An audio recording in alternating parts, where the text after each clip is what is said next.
Welcome everyone, my name is Mohit, first year MBA student at JLMC Bihar, जो कि अब exam दे के आए हैं। अब बस सेकेंड ईयर में जाने ही वाला है। तो इस वीडियो में हम लोग पीरियोडिक टेबल के में अच्छे से NCERT के हाइलाइट्स देखेंगे। ठीक है, इसमें मैं नया क्या ऐड कर रहा हूँ। अब से मैं NCERT को पढ़ाने से पहले आपको एक छोटा सा समरी करा दूंगा। उससे क्या होगा कि आपको NCERT समझने में बहुत अच्छा हेल्पफुल होगा। ठीक है, साथ में अब आपको पता ही है कि इस साल से तो बहुत ज़्यादा सर्सरीजन क्वेश्चन आएंगे 2025 से। तो आपके लिए मैं सर्सरीजन क्वेश्चन भी साथ में करा रहा हूँ, और साथ में जितने भी प्रीवियस ईयर क्वेश्चन बनेंगे वो मैं भी आपको कराते चल रहा हूँ।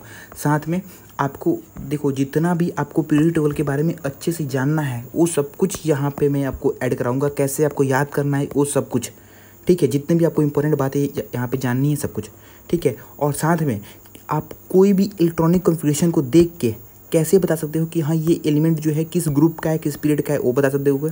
एटॉमिक नंबर को आप देख के बता सकते हो कि हाँ ये जैसे कोई भी एटॉमिक नंबर है ये किस ग्रुप से और या किस पीरियड से बिलोंग करेगा। तो फुल ब्लैक आपको यहाँ पे सब कुछ मिल रहा है। ठीक है, तो आप कुछ भी टेंशन ना लो। चलो शुरू करते हैं यहाँ पे, और हम लोग अच्छे से सब कुछ इस चैप्टर कवर करेंगे। और ये बिल्कुल इनफ है आपके पीरियोडिक क्लासिफिकेशन के लिए। ठीक, इससे ज़्यादा आपको नहीं जानना। ठीक है, तो चलो स्टार्ट करते हैं। पहले मैं चैप्टर का ओवरव्यू दे रखा हूँ है क्या। तो टोटल आपको NCERT के अकॉर्डिंग आपके 7 यहाँ पे मेजर टॉपिक हैं, जिसमें सबसे पहला जो है जहाँ पे हम लोग डिस्कवरी के बारे में पढ़ते हैं कि पीरियोडिक टेबल का डिस्कवरी हुआ कैसे। फिर मॉडर्न पीरियोडिक लॉ के बारे में देखेंगे, उसके टेबल के बारे में देखेंगे, नोमेनक्लेचर बहुत सिंपल टॉपिक है वो देखेंगे, इलेक्ट्रॉनिक कॉन्फ़िगरेशन के बारे में देखेंगे, और जो सबसे ज़्यादा इंपॉर्टेंट है मेरा ये है फिजिकल प्रॉपर्टीज़ और केमिकल प्रॉपर्टीज़ का जो ट्रेंड्स दे रखे हैं फिजिकल प्रॉपर्टीज़ का। ये है आपके पूरे मतलब पीरियोडिक टेबल का 70 से 80% क्वेश्चन तो बस इसी टॉपिक से आने वाला है। लेकिन कुछ छोड़ नहीं सकते, कहाँ से क्वेश्चन आ जाएगा कुछ बता नहीं सकते। तो इसको हम लोग थोड़ा मतलब जल्दी फास्टली देखेंगे, और इसको हम लोग पूरा फोकस करके अच्छे से देखेंगे। तो चलो शुरू करते हैं। सबसे पहले जो आपका डिस्कवरी है पीरियोडिक टेबल का वो कैसे हुआ। ठीक है, तो वहाँ पे आपके बहुत सारे साइंटिस्ट आएंगे, आपको सबका रोल याद करना है, सबका क्या क्या प्रिंसिपल था वो याद करना है, और सब में क्या क्या स्पेसिफिक पॉइंट था वो देखना है आपको। इन चारों साइंटिस्ट ने आपको देख लो एटॉमिक वेट को ही दिया था। ठीक है, न्यूलैंड्स लॉज ऑफ ऑक्टेव, ठीक है, लूथर मेयर का और मेंडलीव, इन चारों ने जो है आपका एटॉमिक वेट यूज़ किया था। ठीक है, सबसे पहले आपका NCERT का वर्ड टू वर्ड देखना स्टार्ट कर रहे हैं। तो यहाँ पे आपके बहुत सारे साइंटिस्ट आए थे जिन्होंने पीरियोडिक टेबल को डिस्कवर करने की कोशिश। तो जो सबसे पहला जो साइंटिस्ट था वो था हमारा डुबरेनियर। ठीक है, तो ये डुबरेनियर ने क्या किया था कि इन्होंने आपके देखो यहाँ पे सिंपल देख लो, ऐसे 3 एलिमेंट्स के PM बनाए थे। उन्होंने बोला था कि जो फर्स्ट और ये थर्ड इन दोनों के एलिमेंट के एटॉमिक वेट को हाफ कर दे तो सेकंड एलिमेंट का एटॉमिक वेट निकल जाएगा। जैसे यहाँ पे एग्जांपल दे रखा है, निकाल कर देख सकते हो। वैसे ही यहाँ पे कैल्शियम, स्ट्रोंटियम, बेरियम, आपके तीनों पहले तो आपको ये पेयर याद करना है कि कौन कौन से lithium, sodium, potassium, calcium, strontium, barium, chlorine, bromine, iodine, इन तीनों के आपको पेयर याद होना चाहिए कि हाँ कौन कौन से पेयर को डुबरेनियस के ट्रेड में फॉर्म हुए थे। ठीक है, फिर ये हम लोग एटॉमिक वेट का भी रूल याद करो। जैसे कैल्शियम और बेरियम फर्स्ट और थर्ड एलिमेंट के एटॉमिक वेट का हाफ कर दे तो तुम्हारा स्ट्रोंटियम का एटॉमिक वेट आ जाएगा। ठीक है, तो ये उनका प्रिंसिपल था, इनको याद कर लो। अब देखो यहाँ पे लाइन पढ़ते हैं तो दिया रखा है कि देखो similarity among the physical and chemical properties, इन जो उन्होंने ट्रायड बनाया था, 3 एलिमेंट्स का ग्रुप बनाया था, उनके जो है फिजिकल और केमिकल प्रॉपर्टीज जो है सिमिलर थे। उसके बाद जो मिडिल एलिमेंट है वो ट्रायड के अंदर उसका एटॉमिक वेट जो फर्स्ट और थर्ड एलिमेंट है इनके हाफ के इक्वल था, जो हम देख चुके हैं। The properties of the middle element are between those of the, इससे ये पता चलता है कि जो भी मेरा मिडिल एलिमेंट है उसका प्रॉपर्टीज जो है दोनों के बीच में है। यानी कि जो यहाँ पे मेरा सोडियम है इसका प्रॉपर्टीज जो है लिथियम और पोटासियम के बीच में होगा। जैसे इसका बॉइलिंग पॉइंट जो भी हो इसका उसके बीच में इसका बॉइलिंग पॉइंट होगा, यही कहना चाहते हैं यहाँ पे। ठीक है, फिर जो यहाँ पे जो है लॉस ऑफ ट्रायड यही है। यहाँ पे देखो आपके बहुत कम लोग जानते हैं कि यहाँ पे एक NCERT में छोटा सा साइंटिस्ट का नाम दे रखा है, और अपने दोस्तों से पूछ लेना, बहुत कम को पता है कि यहाँ पे एक स्पेशल साइंटिस्ट का नाम दे रखा है जो कि इंपॉर्टेंट है, पूछ सकते हैं। अब तो 2025 से मैं बता रहा हूँ कि NCERT में बहुत गंदा क्वेश्चन पूछेंगे वो लोग। ठीक है, तो अच्छे से पढ़ो इसको, जितना भी लाइन है उसको अच्छे से याद कर लो। बहुत सिंपल लाइन है, बस एक बार आप ऑब्जर्व कर लोगे तो आपको याद हो जाएगा। देखो यहाँ पे एक साइंटिस्ट का नाम है कैन कॉर्टियस। ठीक है, इन्होंने क्या किया था कि इंक्रीजिंग एटॉमिक वेट के बेसिस पे अरेंज किया था। लेकिन ये लाइन याद कर लो, सिलेंड्रिकल टेबल ऑफ एलिमेंट जो है किसने बनाया था, किसने जो है एटॉमिक वेट को यूज़ किया था एलिमेंट्स को क्लासीफाई करने के लिए, लेकिन सिलेंड्रिकल टेबल ऑफ एलिमेंट्स किसने बनाया था, तो वो था कैन कॉर्टियस। ये लाइन याद कर लो, बहुत ज़्यादा इंपॉर्टेंट है। मैं बता रहा हूँ इससे क्वेश्चन बिल्कुल आ सकते हैं। ठीक है, तो देखो कुछ ये गूगल पे देखोगे तो कुछ ऐसा ही इनका पीरियोडिक टेबल दिखता था। जिन्होंने क्या किया था कि एक सिलेंड्रिकल टेबल पे इन्होंने सारे एलिमेंट्स को ऐसे लेबलिंग किया था, ठीक है, और ऐसे इनको एक एक ग्रुप में बांटे हुए थे। जैसे लिथियम सोडियम पोटासियम एक ग्रुप में हो जाएगा, फ्लोरीन क्लोरीन एक ग्रुप में हो जाएगा। तो ऐसा कुछ इन्होंने टेबल बनाया था, नाम था कैनकोटियस, और इन्होंने सिलिंड्रिकल टेबल बनाया था। ये लाइन याद कर लो, ठीक है। नेक्स्ट देखते हैं, तो ये हमारा हो गया। अब सेकेंड जो साइंटिस्ट हैं न्यूलैंड लॉज ऑफ ऑक्टेव, ठीक है। इन्होंने क्या किया था, जैसे कि तुम सारे गा मा पा देखते हैं, मतलब जो ट्यून होता है उसमें क्या होता है कि फर्स्ट और 8 का सिमिलर जो नोट होता है, उसी टाइप से इन्होंने क्या एटॉमिक वेट के बेसिस पे, देखो एटॉमिक वेट याद करते रहो, क्योंकि सबसे जो हमारा लास्ट वाला आएगा वो एटॉमिक नंबर वाला होगा। तो आप सबको याद करते जाओ कि सारे एटॉमिक वेट पे ही सबका क्लासिफिकेशन किया गया था, ठीक है। तो increasing order of atomic weight पे हम क्लासीफाई करेंगे, तो 8th जो एलिमेंट है उसका प्रॉपर्टी जो है फर्स्ट एलिमेंट से सिमिलर होगा। जैसे lithium, beryllium, boron, carbon, nitrogen, oxygen, fluorine, इन सबको जो है इन्होंने एटॉमिक वेट के बेसिस पे क्लासीफाई कर लिया। अब यहाँ पे जो फर्स्ट एलिमेंट है और 8th एलिमेंट है, इनका प्रॉपर्टी जो सिमिलर है, यानी कि इसको हम एक ग्रुप में रख देंगे। यही है, जैसे यहाँ पे जैसे म्यूजिकल नोट में होता है ऑक्टेव में कि फर्स्ट और 8th नोट जो है सिमिलर होता है, वैसे ही यहाँ पे सेम है, ठीक है। तो न्यूलैंड्स लॉज ऑफ ऑक्टेव जो है आपके इसका लिमिटेशंस यही है कि ये कैल्शियम तक ही मेरा एप्लीकेबल है, कैल्शियम के बाद एप्लीकेबल नहीं है, ठीक है। तो ये लाइन बहुत ज़्यादा इंपॉर्टेंट है कि ये जो है न्यूलैंड लॉज ऑफ ऑक्टेव जो है कैल्शियम तक ही एप्लीकेबल है। दूसरा बात, इसमें नोबल गैसेस कोई इंक्लूड नहीं थे, ठीक है। न्यूलैंड लॉज ऑफ ऑक्टेव में कोई भी नोबल गैस इंक्लूड नहीं थे। तो बस आपको इतनी पॉइंट्स याद रखने हैं, आपको बहुत अच्छा सब कुछ माइंड में मेकअप हो जाएगा। तो चलो ठीक है, नेक्स्ट आगे देखते हैं। फिर उसके बाद 2 साइंटिस्ट हैं, मेंडलीव और लूथर मेयर, ठीक है।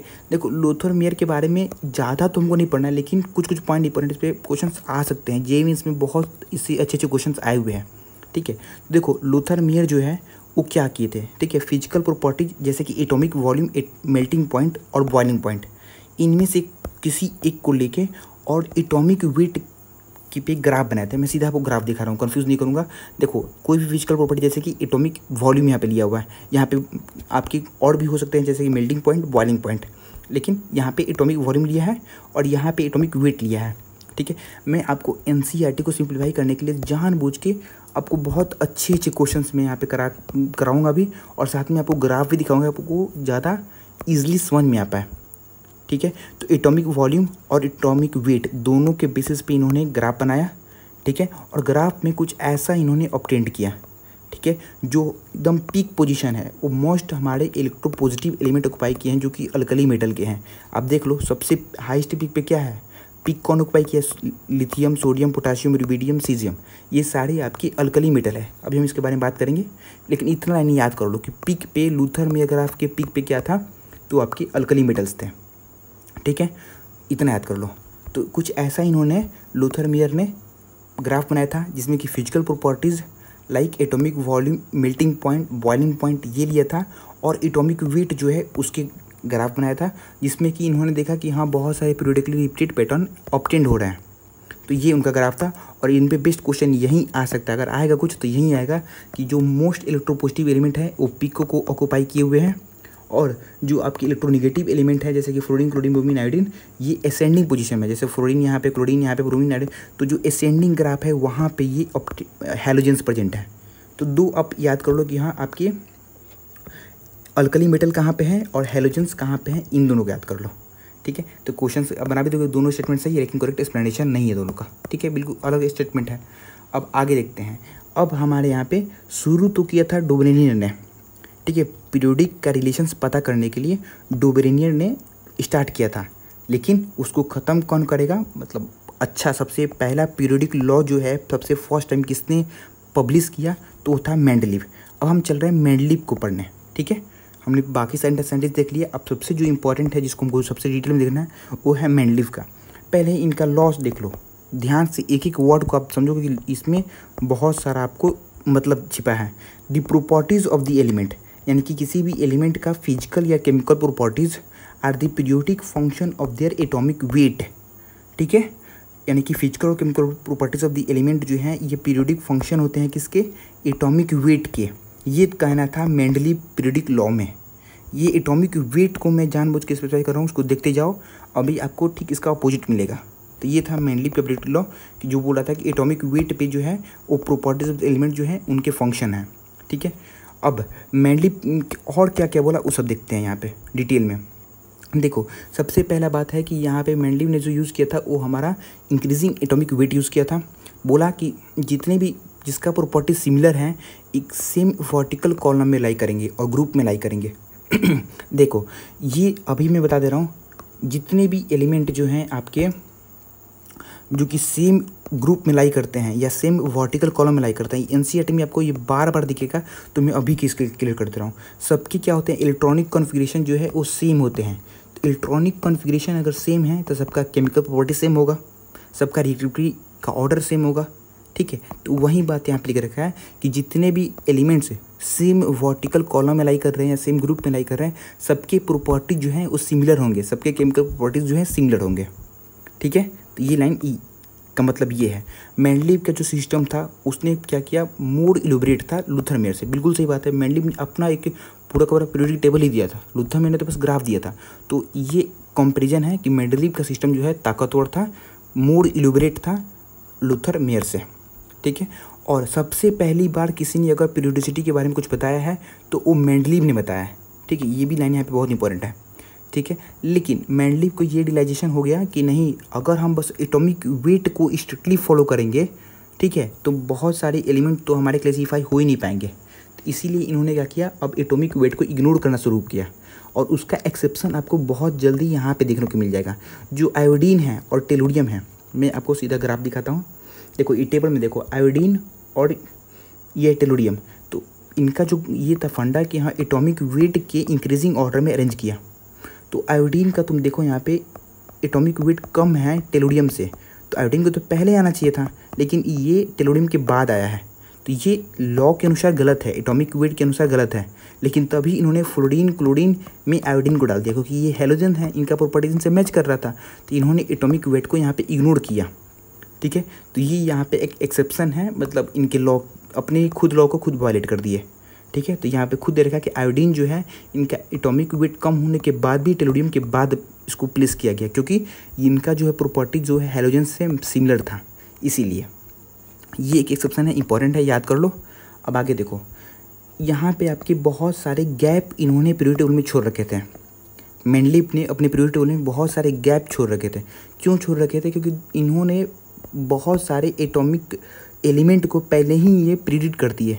जैसे गैलियम उसमें नहीं पाया गया था, इन्होंने पहले ही प्रिडिक्ट कर दिया, वहाँ पे स्पेस छोड़ दिया। अब बोला कि एक का एल्युमिनियम, तो आपको एटलीस्ट इससे यही क्वेश्चन आ सकता है कि एक का एल्युमिनियम जो है किसके लिए गैप छोड़ा गया था।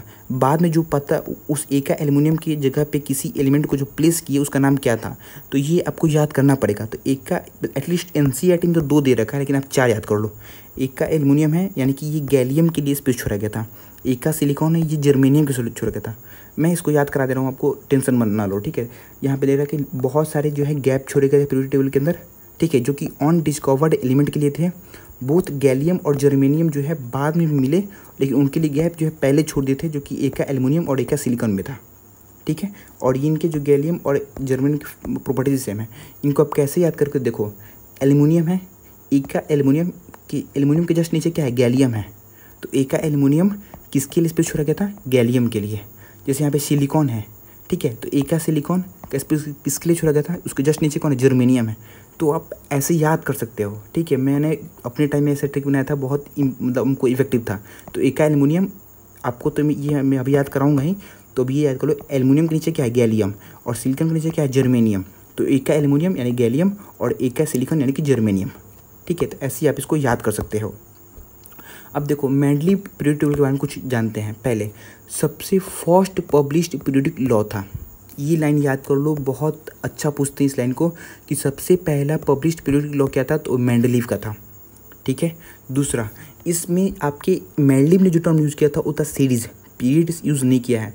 तो आपके इसमें 7 जो हैं ये पीरियड हैं, ठीक है, और हमारे 8 जो हैं ग्रुप हैं, ठीक है। 8 ग्रुप हैं, जिसमें कि नोबल गैसेस के लिए उस समय तो मेंडलीव ने नहीं लगाया था, लेकिन बाद में इसको ऐड किया गया था। नोबल गैस के लिए 0 ग्रुप ऐड किया गया था, ठीक है। और इसमें जो है पहले इसका लिमिटेशन ये है कि position of the hydrogen not known, इसमें आपको हाइड्रोजन का पोजीशन के बारे में कुछ नहीं बताया गया है, ठीक है। दूसरा कि position of the tellurium and एनाडियम्स आर नॉट राइट, मतलब अगर हम एटॉमिक वेट को माने तो फिर टेलुरियम और आयोडीन का पोजीशन सही नहीं है, आयोडीन को पहले होना चाहिए था, ठीक है। और उनको एक्सप्लेन नहीं कर पाया, बोले कि नहीं सिंपल मेरा प्रॉपर्टी सिमिलर था तो फ्लोरीन क्लोरीन वाले में ही आयोडीन को डाल दिया, हेलोजन को एक साथ। फिर isotope can not explain, position of isotope को ये बता नहीं पाया। जैसे यहाँ हाइड्रोजन बाद में ऐड हो गया, अब हाइड्रोजन यहाँ पे है तो साथ में इसके आइसोटोप्स भी आ सकते हैं, प्रोटियम ड्यूटेरियम ट्रिटियम, तो उनको आप कहाँ पे रखोगे, उनका तो एटॉमिक वेट डिफरेंट है, तो अब क्या प्रोटियम को यहाँ पे, ड्यूटेरियम को यहाँ पे, ट्रिटियम को यहाँ पे रखोगे, तो फिर तो मतलब लेकिन तीनों का प्रॉपर्टी सिमिलर है तो फिर तो हो नहीं पाएगा, इसीलिए आइसोटोप्स के बारे में ये नहीं बता पाई। तो ये आपके मेजर इनके लिमिटेशन जो है ये 3 हैं, ठीक है। अब एक का एल्युमिनियम देखो, इनका जो है अब मैं यहाँ पे 4 एनसीईआरटी में 2 दे रखे हैं लेकिन आप 4 याद कर लो। एक का एल्युमिनियम जो है वो गैलियम के लिए स्पेस छोड़ रखे थे, एक का सिलिकॉन जर्मेनियम के लिए, एक का बोरोन स्कैडियम के लिए और एक का मैंगनीज टिटेनियम के लिए। तो देखो मैं तो 2 याद करा दिया आपको कि एक का एल्युमिनियम, एल्युमिनियम के जस्ट नीचे क्या है गैलियम, और सिलिकॉन के नीचे जस्ट नीचे क्या है जर्मेनियम होगा। तो आपको 2 तो ये याद हो जाएगा अभी, लेकिन ये 2 याद करने के लिए मैंने ट्रिक बनाया है, BSc एमटेक, BSc यानी कि एक का बोरोन और SC फॉर स्कैडियम, फिर एमटेक एक का मैंगनीज और टिटेनियम। देखो एग्जाम में जब भी पूछेगा तो आपको एक तो गिवन होगा ही, बस आपको मैच द फ्लोइंग करना होगा टाइप से, ठीक है। तो आप गेस कर सकते हो, तो BSc एमटेक याद कर लो, तो बोरोन की जगह पे स्कैडियम होगा और एक का मैंगनीज की जगह पे टिटेनियम होगा। ये है आपका मेनली पीरियोडिक टेबल, इतना आप समझ लो तो काफ़ी है, इसको याद और कुछ नहीं करना है, ठीक है। बस आपसे इंपॉर्टेंट पॉइंट ही पूछे जा सकते हैं इसमें, ठीक है। तो इसको आप चारों अच्छे से याद कर लेना। चलो आगे बढ़ते हैं। अब हमारा यहाँ पे मॉडर्न पीरियोडिक लॉ आना शुरू हुआ, ठीक है। तो सबसे पहले ये बताओ कि कैसे आखिर हम एटॉमिक वेट, हम उतना दिन से सारे साइंटिस्ट चिल्ला रहे थे, ये एटॉमिक नंबर पे कैसे शिफ्ट होगा, ठीक है। तो उसके बारे में हमको पढ़ना है कि एटॉमिक नंबर का टर्म आया कैसे। तो यहाँ पे एक साइंटिस्ट आते हैं हैरी मॉसले, इन्होंने क्या किया कि बहुत सारे एलिमेंट के ऊपर एक्सरे का स्पेक्ट्रम दोहराया, ठीक है।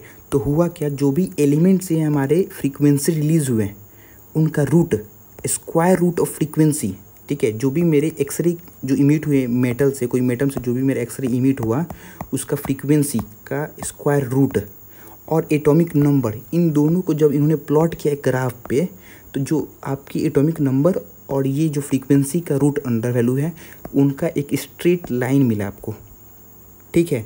यहाँ से इन्होंने रिलेट किया कि ये तो एटॉमिक नंबर है जो कि हमारा fundamental property of the element को शो कर रहा है, ठीक है। तो जैसे मैं एग्जांपल में दिखाऊँ कैसे आप उसको फील ले पाओगे।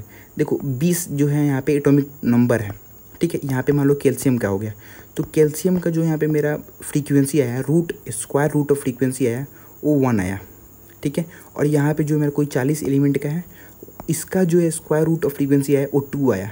तो फिर क्या हुआ, ये एक स्ट्रेट लाइन में मिल रहा है। तो यहाँ से ये डिफाइन हुआ कि एटॉमिक नंबर जो है मोर fundamental property of the element को शो करता है एटॉमिक मास से, ठीक है। तो फिर यहाँ पे जो है मेनली पीरियोडिक लॉ को मॉडिफाई किया गया और वहाँ से एटॉमिक नंबर को ऐड किया गया एटॉमिक वेट को काट के।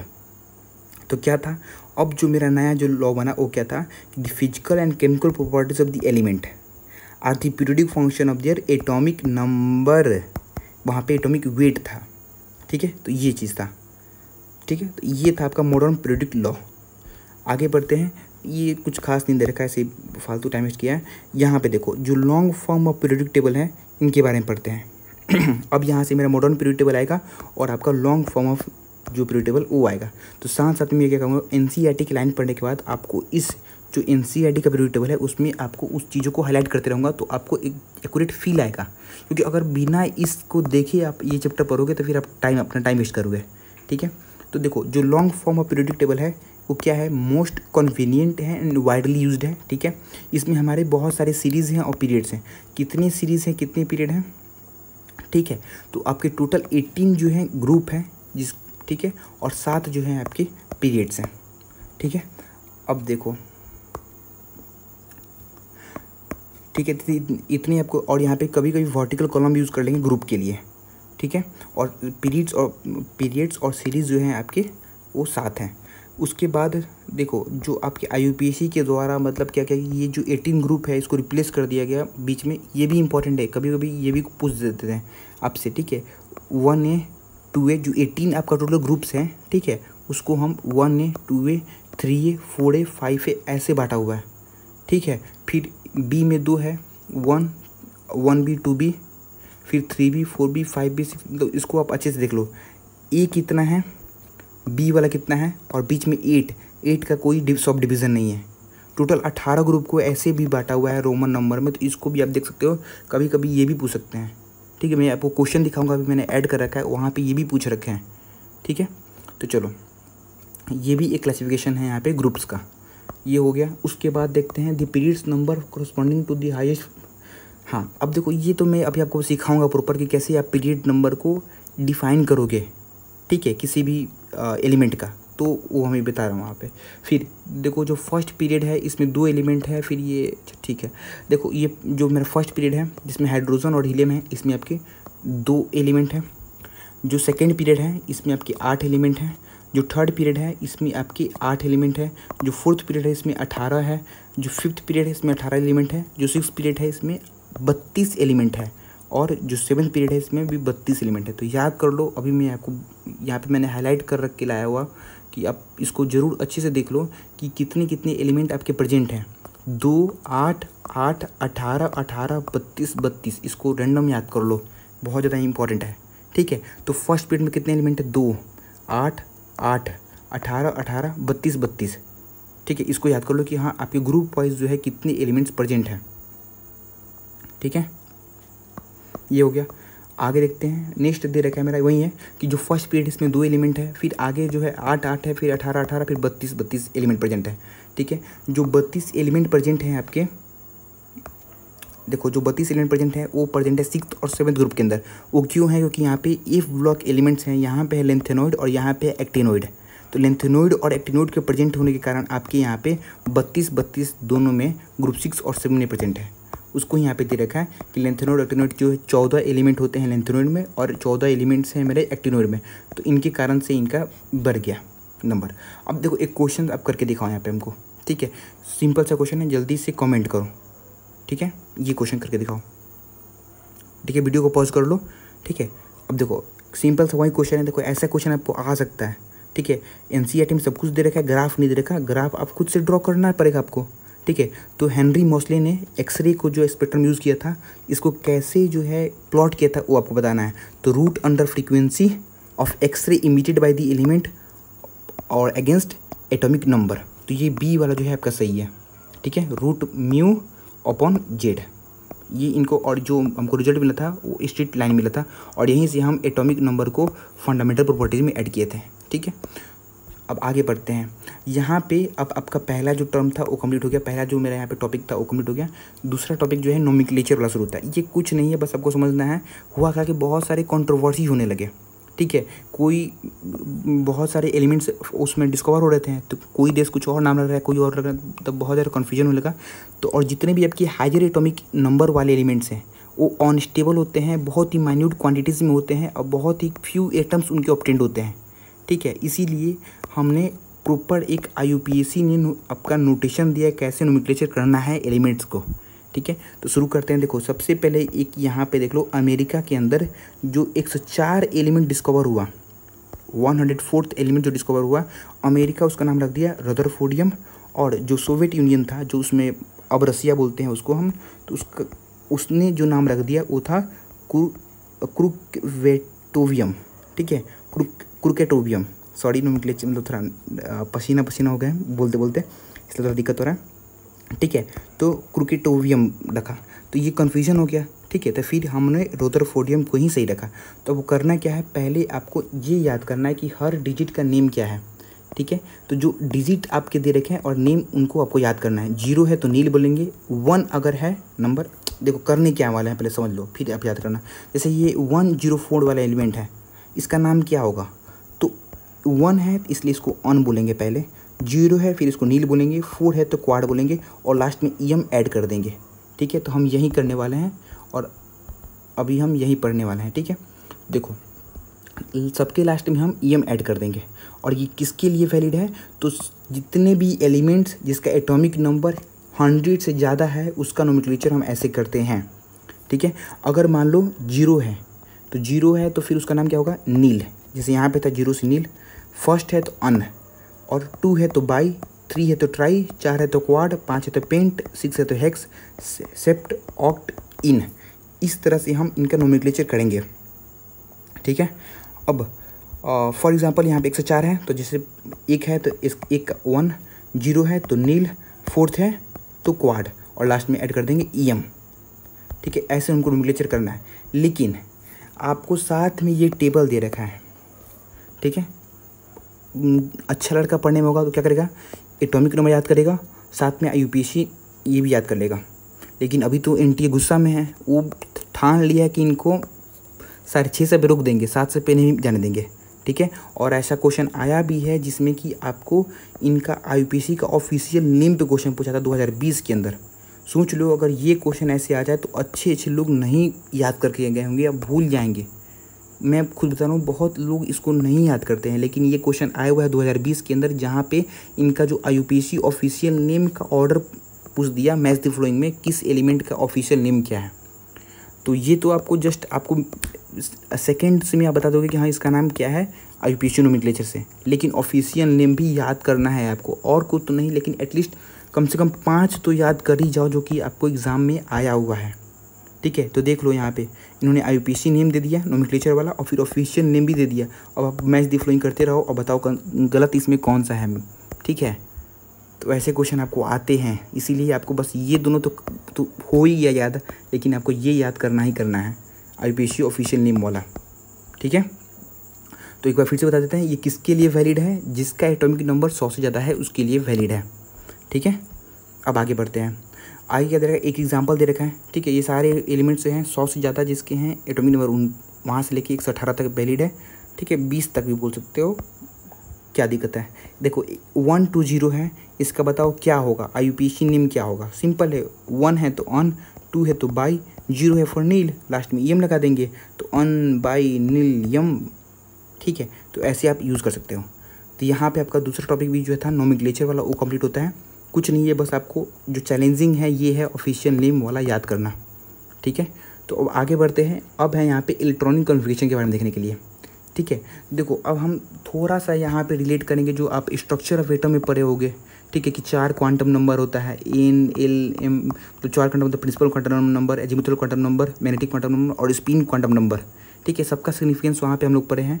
आप अगर लेक्चर नहीं देखे हो तो देख लो, ठीक है। और साथ में ये बहुत मैंने मेहनत से सारे स्लाइड्स बनाए हुए हैं, तो इनके आप PDF भी ले सकते हो डिस्क्रिप्शन में जाके या पिन कमेंट में जाके, ठीक है।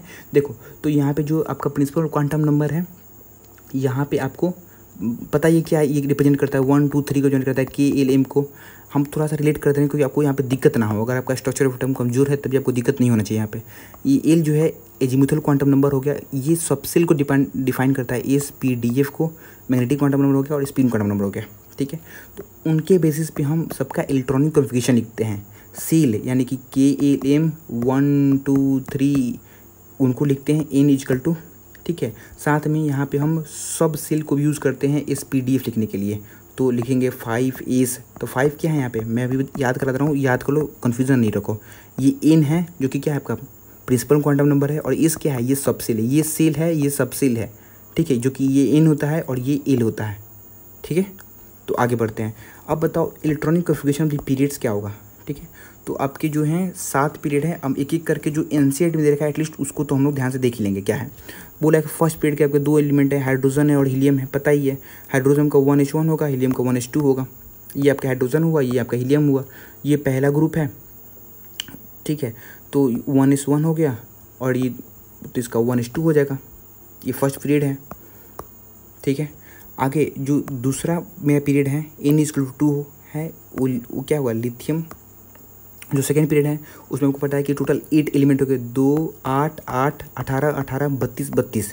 तो सेकेंड में क्या होगा, लिथियम से लेकर के आपका नियॉन तक होगा टोटल एलिमेंट्स, ठीक है। इनका इलेक्ट्रॉनिक कॉन्फ़िगरेशन क्या होगा, सब में जो है आपको एक चीज़ तो मैं पहले ही बता दूँ कि जितने भी आपके पीरियड्स हैं, ठीक है, सबका जो है जो पीरियड नंबर होगा वहीं N का वैल्यू होता है, ठीक है। जो हाईएस्ट वैल्यू होगा, मतलब इसमें जैसे इलेक्ट्रॉनिक कॉन्फ़िगरेशन के बहुत ज़्यादा होंगे, ठीक है, इनका वैल्यू, लेकिन जो हाईएस्ट वैल्यू होगा वो पीरियड के बराबर होगा, पीरियड नंबर। जैसे यहाँ पे 5 है तो इस ग्रुप में जितने भी एलिमेंट होंगे उनका जो इनका वैल्यू जो सबसे हाईएस्ट हो सकता है वो 5 हो सकता है।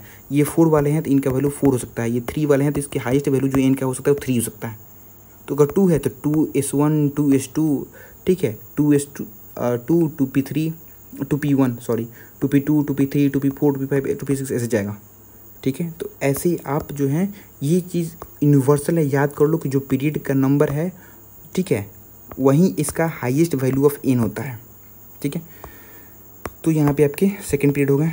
अब थर्ड पीरियड जो है आपके यहाँ पे सोडियम होगा, सोडियम का कॉन्फ़िगरेशन, ठीक है, वो आप खुद से ही आपको थोड़ा सा प्रैक्टिस करना पड़ेगा। यहाँ किसका कॉन्फ़िगरेशन कैसे लिख पाएंगे हम लोग इलेक्ट्रॉनिक कॉन्फ़िगरेशन, तो 3:1 हो सकता है, ठीक है। फोर्थ पीरियड में आपके, अब देखो फोर्थ पीरियड जो है यहाँ से आपके ट्रांजिशन एलिमेंट्स आना शुरू होते हैं। देखो तो पहले आपको मैं ये बता देता हूँ कि आपके 4 टोटल ब्लॉक हैं यहाँ पे, एस ब्लॉक, पी ब्लॉक, यहाँ से लेके यहाँ तक डी ब्लॉक, और ये आपके हो गए एफ ब्लॉक। ये आपके 4 ब्लॉक होते हैं। ये देखो ये S block, P block, D block और एफ ब्लॉक, ये आपकी पीरियड टेबल में 4 ऐसे ब्लॉक दे रखे हैं, ठीक है। अब इन ब्लॉक के अंदर जो है डी ब्लॉक को हम बोलते हैं ट्रांजिशन एलिमेंट, लेकिन इसको नहीं बोलते हैं जिंक, कैडमियम, मरकरी, इसको हम आगे देखेंगे, या आप डी ब्लॉक में इसको पूरा डिटेल में देखोगे, ठीक है। तो ट्रांजिशन एलिमेंट जो है सबको बोलते हैं बस इन जिंक, कैडमियम, मरकरी को छोड़ के। जिंदगी कड़वी है जी, आप इस ट्रिक को याद कर लो, ये नॉन ट्रांजिशन एलिमेंट होते हैं डी ब्लॉक होने के बावजूद। तो जिंदगी कड़वी है जी, जिंक, कैडमियम, मरकरी। और ये आपके जो एफ ब्लॉक होते हैं इनका नाम है इनर ट्रांजिशन एलिमेंट। जो ट्रांजिशन एलिमेंट के भी अंदर है उसको बोलेंगे इनर ट्रांजिशन एलिमेंट और एफ ब्लॉक एलिमेंट, जो कि आपके लेंथेनोइड और एक्टिनोइड होंगे, ठीक है। तो ये हो गया। अब जो आपके ट्रांजिशन एलिमेंट हैं इनमें देखो, कभी भी अगर आपको जैसे यहाँ पे देखा है 3D ट्रांजिशन सीरीज़, देखो मैं आपको ध्यान से देख रहा हूँ, ध्यान से देखो, ये फोर्थ पीरियड से पहले स्टार्ट होते हैं ट्रांजिशन एलिमेंट। फोर्थ पीरियड वाले जो ट्रांजिशन एलिमेंट्स हैं उनमें सब में जो है 3D होगा, तो उसको 3D ट्रांजिशन एलिमेंट बोलते हैं। जो फिफ्थ पीरियड के एलिमेंट होंगे उसमें 4D होगा, तो इसको 4D ट्रांजिशन एलिमेंट बोलते हैं। आप एक बार चेक कर सकते हो, जो 3D वाले हैं जो फोर्थ पीरियड के हैं सब में 3D होगा, 3D सब में सेम होगा। तो इस बात को ध्यान रखना पड़ेगा। जो फिफ्थ पीरियड का है सब में जो है 4D ये सब सेम होगा। फिफ्थ पीरियड का है जैसे में 5D सेम होगा। तो ऐसे ही आप जो है इनको ध्यान में रख सकते हो, ठीक है।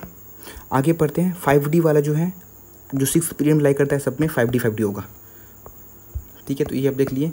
अब जो ट्रांजिशन एलिमेंट है वो भी देख लिए। इनर ट्रांजिशन एलिमेंट जो हैं वो आपके सेवन्थ पीरियड में लाई करते हैं। अब देखो एफ ब्लॉक जो है यहाँ पे लाई करता है, इसके अंदर जो है लेंथनम के अंदर लेंथेनोइड होते हैं, 14 लेंथेनोइड होते हैं, और ये एक्टिनोइड के अंदर जो है 14 एक्टिनोइड होते हैं। एक बात मैं अभी बता दे रहा हूँ, फिर बार बार मैं रिपीट करूँ, इसको याद रखना है इसको, कि जो आपके एफ ब्लॉक एलिमेंट है ये किस ग्रुप से बिलोंग करते हैं, ग्रुप थर्ड। फिर से बोलो, एफ ब्लॉक एलिमेंट जो है आपके किस ग्रुप से बिलोंग करते हैं, तो ग्रुप थर्ड से बिलोंग करते हैं, ठीक है। और जो आपके लेंथेनोइड्स हैं ये ग्रुप 6 से बिलोंग करते हैं, जो एक्टिनोइड है ये ग्रुप 7 से बिलोंग करते हैं, ठीक है। तो सॉरी, ग्रुप तो सिमिलर है, थर्ड ग्रुप से बिलोंग करेंगे, लेकिन पीरियड कौन सा है, सिक्स्थ पीरियड में लाई करके लेंथेनोइड और सेवन्थ पीरियड में लाई करके एक्टिनोइड, ठीक है। तो ऐसे आप बता सकते हो, ठीक है। वही चीज़ यहाँ पे भी दे रखा है। अब देखो जो हमारे यहाँ पे आओ, ये हैं लेंथेनोइड, ठीक है। ये एक लेंथेनम के अंदर आपके 14 एलिमेंट हैं यहाँ पे लेंथेनोइड्स। ये जो हैं 4F इनर ट्रांजिशन एलिमेंट बोलते हैं इनको, 4F inner transition elements. 4F क्यों बोलते हैं तुमको समझ में आएगी, क्योंकि इनमें सारे जो हैं लास्ट इलेक्ट्रॉन जो हैं वो 4F में फिल हो रहे हैं, ठीक है। और टोटल लेंथेनोइड कितने हो गए, तो होते हैं 14 लेंथेनोइड, 14 एक्टिनोइड। जो यहाँ पे मेरे टोटल एक्टिनोइड्स हैं वो कितने हैं, 14 हैं। इनको बोलते हैं 5F इनर ट्रांजिशन एलिमेंट्स। क्यों बोलते हैं, क्योंकि लास्ट जो इलेक्ट्रॉन है वो 5F के अंदर फिलअप होता है, ठीक है। और भी बातें हैं, जैसे जैसे वो एनसीईआरटी दे रखा है वैसे हम आपको बता रहे हैं। तो इनको बोलते हैं 5F इनर ट्रांजिशन एलिमेंट बोलते हैं और एक्टिनोइड्स बोलते हैं, ठीक है। जैसे यहाँ पे दे देगा कि बताओ फिफ्थ पीरियड के अंदर जो है, मतलब ये एक लॉजिकल क्वेश्चन है कि फिफ्थ पीरियड के अंदर आपकी 18 एलिमेंट्स ही क्यों हैं, ठीक है। फिफ्थ पीरियड के अंदर 18 एलिमेंट्स क्यों हैं, क्योंकि अगर हम फिफ्थ पीरियड का देखें तो जो भी मेरा यहाँ पे लास्ट स्टूडेंट जो फिल होगा 4D में फिल हो सकता है, अगर डी ब्लॉक है तो पता है ना भाई, फिफ्थ पीरियड में कौन सा ट्रांजिशन एलिमेंट में ऑर्बिटल होगा, 4D होगा, 4D ट्रांजिशन एलिमेंट बोलते हैं, ठीक है। फिफ्थ पीरियड है तो मेरा इस ब्लॉक में क्या होगा, 5S ऑर्बिटल होगा, और P ब्लॉक में 5P होगा। अगर सबकी आप काउंट कर लो कितनी ऑर्बिटल्स होंगे, तो 9 होंगे। 9 ऑर्बिटल में कितने इलेक्ट्रॉन फिल हो सकते हैं, 18। इसीलिए 5th पीरियड के अंदर 18 एलिमेंट्स लाई करेंगे। ये बिल्कुल लॉजिकल चीज़ है, इसको आप समझ सकते हो, ठीक है। इस अच्छा क्वेश्चन फॉर्म हो सकता है, ठीक है। तो ये हो गया, तो ये हमारा था पीरियड के अंदर कैसे काउंट करेंगे, ये हो गया। ग्रुप वाइज जो है, मैं फिर से बोल रहा हूँ, अभी मैंने आपको बताया था कि जो है हर एक वर्टिकल कॉलम के अंदर आपके जितने भी एलिमेंट्स हैं सबके प्रॉपर्टी जो है वो सेम होते हैं। फिजिकल प्रॉपर्टीज, केमिकल प्रॉपर्टी जो है सेम होते हैं, क्योंकि सब में वैलेंस सेल जो है वो सिमिलर होते हैं, इसलिए उनके फिजिकल और केमिकल प्रॉपर्टीज भी सिमिलर होते हैं। सिमिलर प्रॉपर्टीज देखने को मिलते हैं। एक ग्रुप के अंदर जितने भी एलिमेंट्स होंगे सबका प्रॉपर्टीज जो है वो सेम होगा, ठीक है। आगे बढ़ते हैं और देखो, अब यहाँ से हमको इलेक्ट्रॉनिक कन्फिगरेशन पढ़ना है, ठीक है। तो शुरू करते हैं एक एक करके। पहले आपकी वही बात है, फिर से बात हो गया कि वर्टिकल कॉलम के अंदर जितने भी आपके एलिमेंट्स हैं सबका केमिकल प्रॉपर्टीज जो है सेम है। क्यों सेम है, क्योंकि जो भी आपके सेम नंबर ऑफ एलिमेंट्स हैं उसके अंदर और उसका डिस्ट्रीब्यूशन जो है इलेक्ट्रॉन का वो सेम है। एक ग्रुप के अंदर जो है आपके जितने भी एलिमेंट्स हैं सबके अंदर वैलेंस इलेक्ट्रॉन सेम होगा, ठीक है, और सबका प्रॉपर्टी जो है फिजिकल प्रॉपर्टी सेम होगा। एनसीईआरटी बार बार रिपीट किया हुआ है। आपके टोटल 4 ब्लॉक हैं, S block, P block, D block, F block, ठीक है, वो दिख गया। फिर यहाँ पे 2 एक्सेप्शन दे रखा है, उसको ध्यान से देखो। एक्सेप्शन ही हमारे लिए मेन इंपॉर्टेंट है। पहला है हीलियम जो है बिलोंग करता है एस ब्लॉक से, but its position in the P block. साथ में देखो ये एक्सेप्शन भी दे रखा है, फिर बोला कि इसको क्यों रखें उसका एक्सप्लेनेशन भी दे रखा है। तो हीलियम को बोल रखा है कि ये हीलियम जो है ये मेरा बोल रहा है कि इस ब्लॉक से बिलोंग करना चाहिए, लेकिन इसको हम रखे हैं पी ब्लॉक में। क्यों रखे हैं, अब उसका रीजन सुनो। बिकॉज जो है ये एक कम्प्लीटली फील्ड वैलेंस सेल है। कम्प्लीटली फील्ड वैलेंस सेल होने के कारण ये नोबल गैस जैसे प्रॉपर्टी शो करता है, इसीलिए वहाँ पे हम नोबल गैस के साथ रख दिए हैं। दूसरा जो एक्सेप्शन है वो हाइड्रोजन का है। हाइड्रोजन के पास एक ही इस इलेक्ट्रॉन है, 1s1 होता है। तो एक ही इस इलेक्ट्रॉन में एक ही इलेक्ट्रॉन है, लेकिन तब भी इसको हम अल्कली मेटल में रखे हैं, लेकिन ये इसका प्रॉपर्टी जो है वो हैलोजन से भी सिमिलर होता है। It behave similar to the group 17 elements halogen families element, लेकिन इसको हम रखें अल्कली मेटल के अंदर। तो ये एक्सेप्शन भी है, फिर उसका रीज़न भी एक्सप्लेन कर रहा है कि क्यों करते हैं, ठीक है। क्योंकि हैलोजन जो है हमारा ये एक स्पेशल केस है, ठीक है। इसको हम हाइड्रोजन को हम अल्कली मेटल में रखे हैं और उसको थोड़ा सेपरेट रखे हैं। आप ध्यान से देखोगे पीरियोडिक तो इसको आप सेपरेट रखे हैं। और हाँ, ग्रुप 17 के जो भी आपके एलिमेंट्स हैं उनको हम बोलते हैं हैलोजन, और ग्रुप 16 के जो भी आपके एलिमेंट्स हैं उनको बोलते हैं चाल्कोजेन, ठीक है। ये याद कर लो, अभी सब कुछ आएगा, हम लोग साथ में देखते चलेंगे। इस ब्लॉक देखो, पहले तो आपको सिलेबस में पूरा का पूरा इस ब्लॉक एक चैप्टर था, बहुत 4-4, 5-5 क्वेश्चन इससे आते थे, लेकिन अब तो हट चुका है, ठीक है। तो अभी हम इस ब्लॉक में जितना दे रखा है उतना पढ़ लेते हैं, ठीक है, इससे, ठीक है। ग्रुप इस ब्लॉक में आपके 2 ग्रुप हैं। पहले ग्रुप को बोलते हैं 1A को बोलेंगे अल्कली मेटल, 2A को बोलेंगे अल्काइन अर्थ मेटल, ठीक है। फिर कन्फिग्रेशन क्या होगा, अल्कली मेटल का NH1 होगा, इसका NH2 होगा। फिर जो अल्कली मेटल होते हैं इसमें देख रहे हो 1 इलेक्ट्रॉन है, 2 इलेक्ट्रॉन है वैलेंस इलेक्ट्रॉन में, इसको ईजिली ये डोनेट कर सकते हैं, लूज कर सकते हैं, और इसीलिए ये अल्कली मेटल जो हैं बहुत रिएक्टिव होते हैं, इनका आयोनाइजेशन एंथैल्पी बहुत कम होता है, ठीक है। तो यहाँ पे बहुत अच्छा एसर्शन क्वेश्चन फॉर्म हो सकता है कि क्वेश्चन एसर्शन ये देगा, ठीक है, कि alkali metals are highly reactivity, ठीक है, they are never found pure in nature. तो अल्कली मेटल जो है कभी भी प्योर स्टेट में नेचर के अंदर नहीं पाया जाता है। तो रीज़न क्या होगा, रीज़न होगा कि ये हाईली रिएक्टिव होते हैं। हाईली रिएक्टिव क्यों है, बिकॉज इनका आयोनाइजेशन एंथैल्पी कम है, ये बहुत ईजिली इलेक्ट्रॉन को लूज कर देते हैं, जिसके कारण से बहुत रिएक्टिव है, और इसीलिए नेचर में प्योर स्टेट में नहीं फॉर्म पाए जाएंगे। जब भी पाए जाएंगे तो कंबाइंड स्टेट में पाए जाएंगे, ठीक है। इनमें मेटेलिक कैरेक्टर बहुत ज़्यादा होता है, और रिएक्टिविटी इनका डाउन द ग्रुप जाने पे, जब हम अल्कली मेटल में डाउन द ग्रुप जाएंगे तो मेटेलिक कैरेक्टर इंक्रीज़ करता है। याद कर लो इसको, अभी डाउन द ग्रुप जाएंगे तो मेटेलिक कैरेक्टर जो है वो इंक्रीज़ होगा सब में, ठीक है। तो डाउन द ग्रुप जाएंगे तो मेटेलिक कैरेक्टर जो है इंक्रीज़ करेगा, और हमारा जो इसका रिएक्टिविटी है वो भी इंक्रीज़ करेगा। इस ब्लॉक के अंदर जो है आपके पूरा का पूरा इस ब्लॉक जो है प्रीडोमिनेटली आयोनिक नेचर का होता है। देखो ये अगर आप इस ब्लॉक चैप्टर पढ़ते, ठीक है, क्योंकि एनसीईआरटी में पिछले साल भी दे रखा था, तो वहाँ पे ये बहुत ही फेमस एग्जांपल है कि हाँ पूरा का पूरा इस ब्लॉक जो है वो प्रीडोमिनेटली आयोनिक होता है, लेकिन 2 यहाँ पे ऐसे एलिमेंट हो जो कि कोवैलेंट कंपाउंड फॉर्म करते हैं, वो है लिथियम और बेरिलियम। बहुत ज़्यादा इंपॉर्टेंट है, अगर एग्जामिनर यहाँ से पूछ दिया फिर आप बोल भी नहीं पाओगे कि हाँ इस ब्लॉक तो सिलेबस से हट चुका है। लिथियम और बेरिलियम, ये दोनों जो है बहुत इंपॉर्टेंट है, इसको अच्छे से समझ लो। ठीक है, ये एक्सेप्शन है, ये इस ब्लॉक के एलिमेंट्स हैं लेकिन ये कोवेलेंट होते हैं। तो ये इस ब्लॉक में आप इतना समझता, इतना काफ़ी है। ठीक है, आगे आप पढ़ते हैं पी ब्लॉक में। तो पी ब्लॉक और इस ब्लॉक एलिमेंट को दोनों को मिला के हम बोलते हैं रिप्रेजेंटेटिव एलिमेंट और मेन ग्रुप एलिमेंट। तो देखो यहाँ पे दे रखा है, इस ब्लॉक को भी बोलते हैं रिप्रेजेंटेटिव एलिमेंट और पी ब्लॉक को भी बोलते हैं रिप्रेजेंटेटिव एलिमेंट। ठीक है, तो इस ब्लॉक प्लस पी ब्लॉक उसको बोलते हैं हम लोग रिप्रेजेंटेटिव एलिमेंट, इसको याद कर लो। ठीक है, आगे यहाँ पे जो है कॉन्फ़िगरेशन दे रखा है पी ब्लॉक कैसे होगा, तो NS2। अब इसको हम कॉन्फ़िगरेशन अच्छे से बात करेंगे, मैंने लिख रख क्या हुआ, दो साथ साथ करते ही जाते हैं इसको भी। देखो इस ब्लॉक की जो आपकी जनरल इलेक्ट्रॉनिक कॉन्फ़िगरेशन क्या होगा, NS1 और 2 हो सकता है। अगर अल्कली अर्थ मेटल है, अल्कली मेटल है तो 1S1 होगा, अल्कलाइन अर्थ मेटल है तो 1S2 हो जाएगा। ठीक है, फिर पी ब्लॉक के अंदर आपके NS2 होगा और NP1 से लेके 6 तक होगा। जैसे जैसे हम आगे ग्रुप में बढ़ेंगे 13 से लेके 18 तक, ये 1 2 3 1P 2P 3P, ठीक ऐसे बढ़ते जाएगा। तो यही बात है कि यहाँ पे NP1 से लेके NP6 तक यहाँ पे होगा। नोबल गैस कॉन्फ़िगरेशन क्या होता है, नोबल गैस कॉन्फ़िगरेशन होता है जबकि सारे ऑर्बिटल जो है कॉम्पिटिटिव फील्ड हो जाते हैं, उनको बोलते हैं नोबल गैस कॉन्फ़िगरेशन। ठीक है, ये कॉम्पिटिटिव फील्ड हो गया और कॉम्पिटिटिव फील्ड ऑर्बिटल होने के कारण ये बहुत ज़्यादा हमारे लो केमिकल रिएक्टिविटी शो करते हैं। ठीक है, और ग्रुप 17 को बोलते हैं हैलोजन, ग्रुप 16 को बोलते हैं चाल्कोजेन। अभी हमने देख ही लिया। The non metallic character increases as we move from left to right. देखो इसको तो मैं अभी दिखा रहा हूँ, देखो मैंने लिख रखा है कि जो नॉन मेटेलिक करेक्टर है, ध्यान सुनो, डाउन द ग्रुप जाएंगे तो मेटेलिक करेक्टर इंक्रीज करेगा, यानी कि नॉन मेटेलिक करेक्टर डिक्रीज करेगा। मैंने अभी रेट हुआ है, नीचे जाएंगे तो मेटेलिक करेक्टर इंक्रीज करेगा, यानी कि नॉन मेटेलिक करेक्टर डिक्रीज करेगा। और लेफ्ट से राइट जाएंगे तो हमारा यहाँ पे नॉन मेटेलिक करेक्टर इंक्रीज करेगा। तो नीचे जाएंगे तो क्या बढ़ेगा, मेटेलिक करेक्टर, और लेफ्ट से राइट जाएंगे तो क्या बढ़ेगा, नॉन मेटेलिक करेक्टर। इसको याद कर लो, अभी इसको माइंड सेट कर लो, फिर आगे बढ़ना। ठीक है, अभी 2-3 बार रिपीट होगा ये। ठीक है, ये चीज़ हो गया। तो ये मेरा यहाँ पे इस ब्लॉक हो गया और ये हमारे पी ब्लॉक के बारे में इतनी जानकारी दे रखा था। पी ब्लॉक में क्या है, कॉन्फ़िगरेशन दोनों का देख लो, इस ब्लॉक का और पी ब्लॉक का। ठीक है, फिर अभी आगे बढ़ेंगे। अब आते हैं डी ब्लॉक एलिमेंट के अंदर।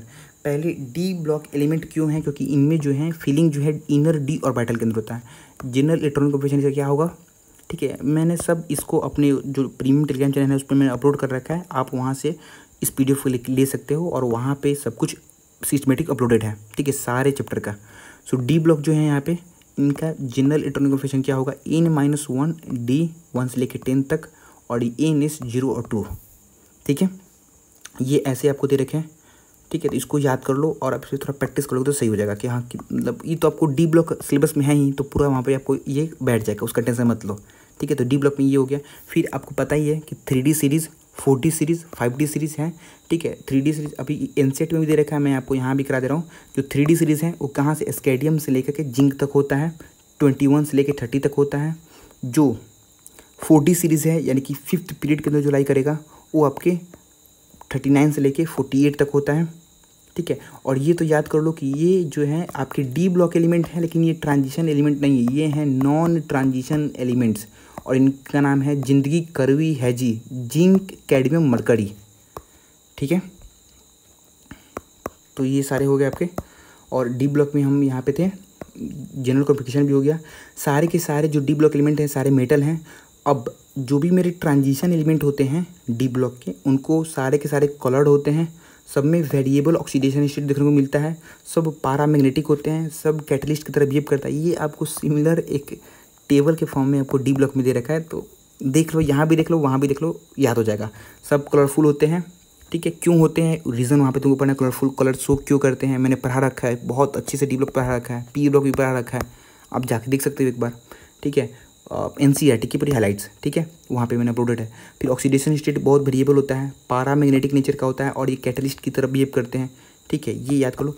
जिंदगी, कड़वी, हैजी, जिंक, कैडमियम, मरकरी जो है ऐसे हमारे ट्रांजिशन एलिमेंट हैं, जो कि ऐसे डी ब्लॉक एलिमेंट है जो कि ट्रांजिशन एलिमेंट नहीं है। बाकी सारे जो है ट्रांजिशन एलिमेंट है। तो जो भी ट्रांजिशन एलिमेंट है ये सारे प्रॉपर्टी शो करते हैं, लेकिन जिंक, कैडमियम, मरकरी नहीं शो करते हैं। ठीक है, ये प्रॉपर्टीज ऑफ ट्रांजिशन एलिमेंट को शो नहीं करते हैं। अब इनको ट्रांजिशन एलिमेंट से क्यों बोलते हैं, तो सिंपल दे रहेगा कि एस ब्लॉक और पी ब्लॉक के बीच में ये ब्रिज फॉर्म करते हैं, इसलिए इनका नाम है ट्रांजिशन एलिमेंट्स। ठीक है, तो ये आपकी हो गया डी ब्लॉक के बारे में, कॉन्फ़िगरेशन देख लो, और ये 3D सीरीज 4D सीरीज आ गया। अब हम आते हैं एफ ब्लॉक वाले पे। देखिए एफ ब्लॉक हम बोलते हैं inner transition elements. Transition elements के अंदर है, ये ट्रांजिशन एलिमेंट है उसके अंदर है, इसीलिए बोल रहे हैं ये पर लेंथेनोइड हो गया इनर ट्रांजिशन एलिमेंट्स। दो होते हैं, लेंथेनोइड होते हैं, एक्टिनोइड होते हैं। ठीक है, पता ही है। तो पहले मैं इसको कर ले रहा हूँ, फिर वहाँ पे जाऊँगा कि जो मेरे इनर ट्रांजिशन एलिमेंट हैं, दो हैं, लेंथेनोइड और एक्टिनोइड। लेंथेनोइड को बोलते हैं 4F इनर ट्रांजिशन सीरीज 58 से लेकर 71 तक होता है। लेंथेनोइड कितने होते हैं, 14 होते हैं। किस पीरियड से बिलोंग करेंगे, 6 पीरियड से बिलोंग करेंगे। जो एक्टिनोइड होते हैं इसको बोलते हैं 5F इनर ट्रांजिशन सीरीज, कहाँ से होगा, 90 से लेकर 103 तक होगा। किस पीरियड से बिलोंग करेगा, 7 पीरियड से बिलोंग करेगा। और टोटल कितनी आपके एक्टिनोइड होते हैं, 14 होते हैं। मैं इसको बहुत बार रिपीट कर चुका हूँ, आप इसको देख लो। ठीक है, बहुत सिंपल सा है कि आपके ये है लेंथेनोइड, ये है एक्टिनोइड, जो कि यहाँ से यहाँ है लेंथेनोइड और यहाँ से यहाँ है एक्टिनोइड।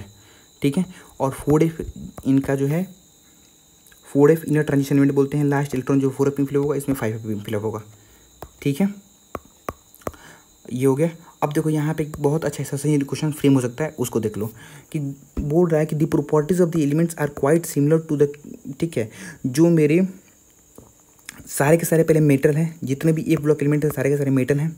फिर the chemistry of the early actinoids is more complicated then the lanthanoid. यानी कि जो मेरे एक्टिनोइड हैं, जब हम पूरा का पूरा एफ ब्लॉक का मैंने बहुत अच्छे से पढ़ा रखा है।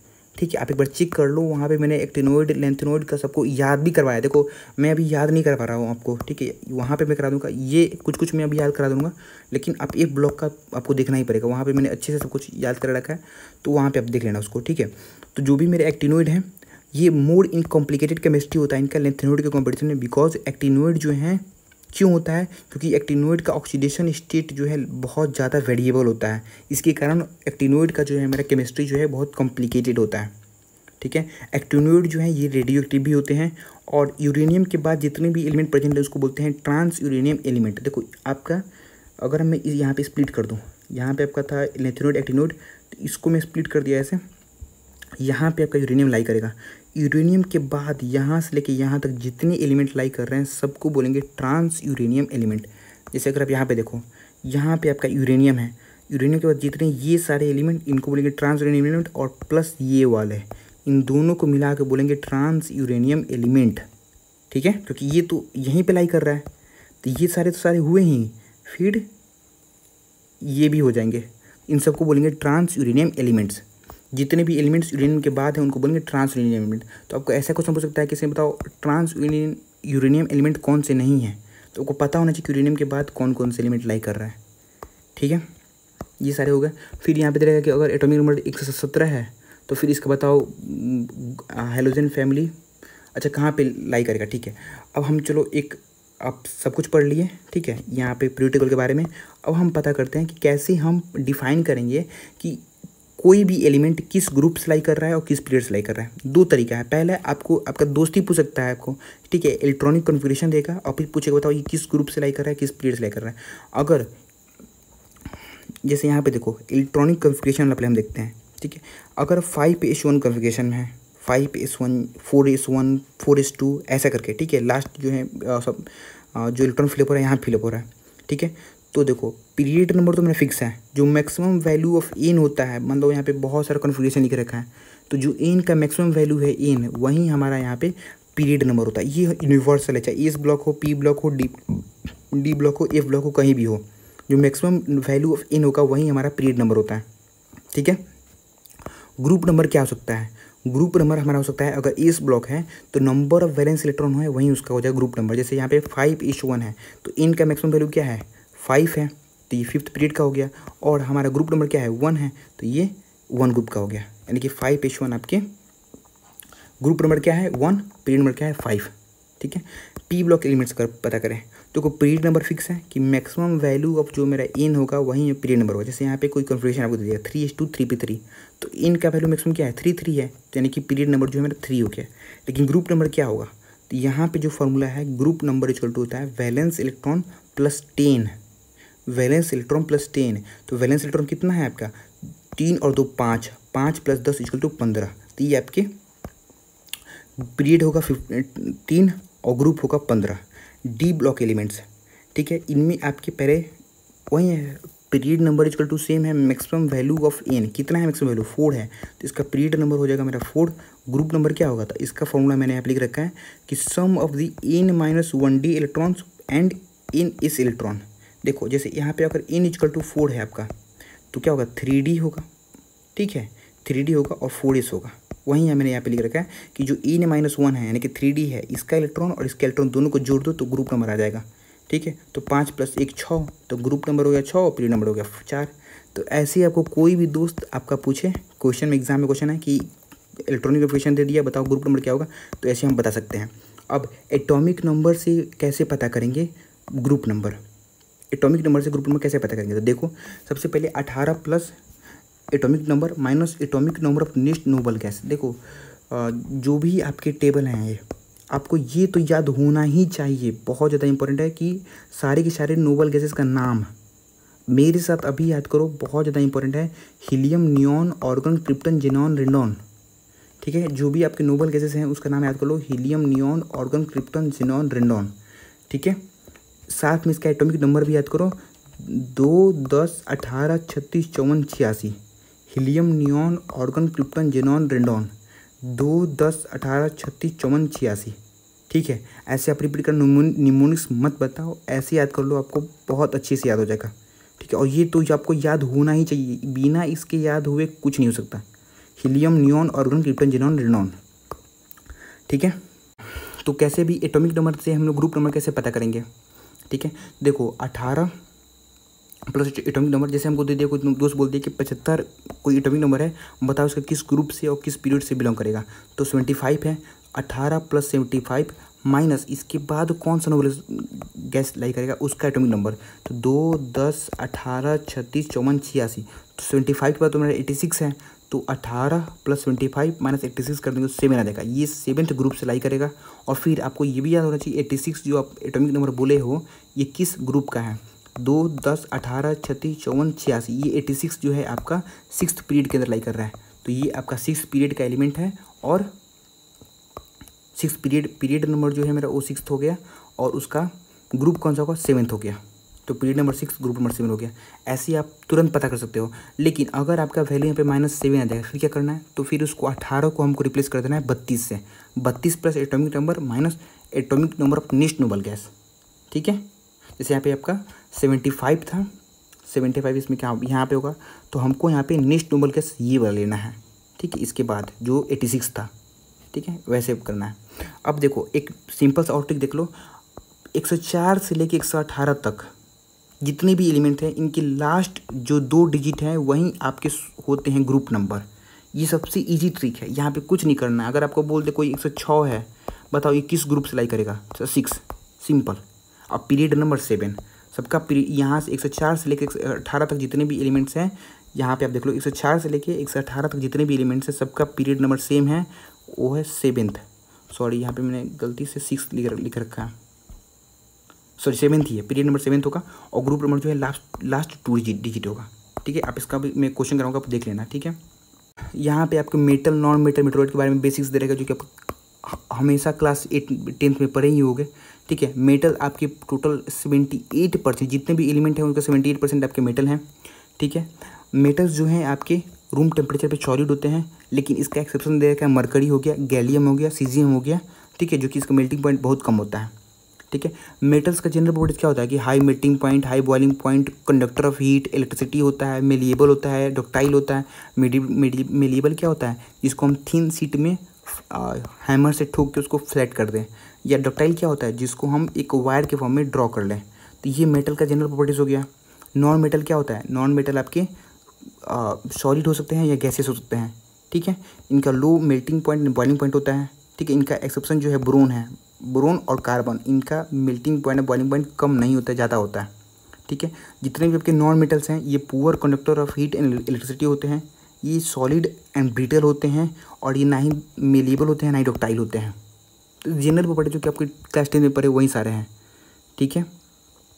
लेकिन मोर मेटेलिक एज यू, हाँ डाउन द ग्रुप जाएंगे तो अभी हमने पता कि डाउन द ग्रुप जाएंगे तो मेटेलिक कैरेक्टर बढ़ेगा और लेफ्ट साइड जाएंगे तो नॉन मेटेलिक कैरेक्टर बढ़ेगा, ठीक है। वहीं यहाँ पे दे रखा है देखो। और बीच में आपकी जो है ये यहाँ पे देख लो, ये आपके इधर दोनों के बीच में मेटल नॉन मेटल के बीच में आपके यहाँ पे मेटलॉइड हैं जो कि दोनों को सेपरेट किए हुए हैं, जो कि जिगजैग फॉर्म में है, ठीक है। सिलिकम, जर्मेनियम, आर्सेनिक, एंटीमोनी, टेलोडियम, ठीक है।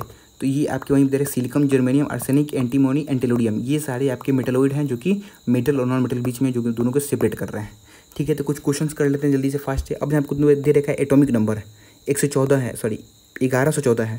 तो ये किस, अब जल्दी से बताओ किस ग्रुप के अंदर लाई करेगा। मैंने क्या बताया 104 से लेके 118 तक जितने भी एलिमेंट्स हैं उनके लास्ट 2 डिजिट जो है उनके ग्रुप नंबर होते हैं। तो ये 14 है यानी कि ग्रुप नंबर 14 से बिलोंग कर रहे हैं, यानी कि कार्बन फैमिली से बिलोंग कर रहे हैं, ठीक है।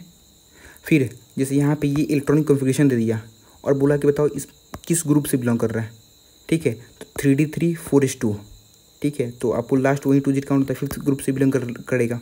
मैंने यहाँ पे ट्रिक बता भी रखा था आपको, ठीक है। फिर नेक्स्ट यहाँ पे देख लो कि ये इलेक्ट्रॉनिक कॉन्फ़िगरेशन दे रखा है, बताओ ये किस ग्रुप से बिलोंग करेगा, ठीक है। तो वहीं जो हमारा पी ब्लॉक वाला देख के लग रहा है कि हाँ 3p3 यानी कि पी ब्लॉक वाला एलिमेंट है। पी ब्लॉक में क्या था कि वैलेंस इलेक्ट्रॉन +10 करना था, 5 + 10 = 15 हो गया, ग्रुप नंबर मेरा 15 हो गया। अब ग्रुप अब 15 पता है कि नाइट्रोजन, फॉस्फोरस, आर्सेनिक, एंटीमोनी, विषमुक्त होगा। न्यूजीलैंड, पाकिस्तान, ऑस्ट्रेलिया सब बी के, ठीक है। तो इनमें आपके 15 हैं, उसके जस्ट बिलो कौन सा है, पूछ रहा है कि इस इलेक्ट्रॉनिक कॉन्फ़िगरेशन के जस्ट बिलो एलिमेंट कौन सा है। तो 15 के जस्ट बिलो होगा आर्सेनिक जो कि 33 होगा। इसमें आप 18 जोड़ दो, 15 में 18 तो 33 आ जाएगा, ठीक है। फिर बोल रहा है कि atomic number of the element is 33। बताओ ये किस पीरियड में, वही 15 से बिलोंग करेगा, लेकिन यहाँ पे आप इसको 5b भी बोल सकते हो, ठीक है। आगे का हम लोग लेक्चर जो है अब इसका सेकंड पार्ट में देख लेंगे। बहुत ज़्यादा डिले हो गया वीडियो में क्योंकि बहुत टाइम लगे, ठीक है। तो अब बस स्टे ट्यून्ड रहो, कल जो है इसका सेकंड पार्ट भी आ जाएगा।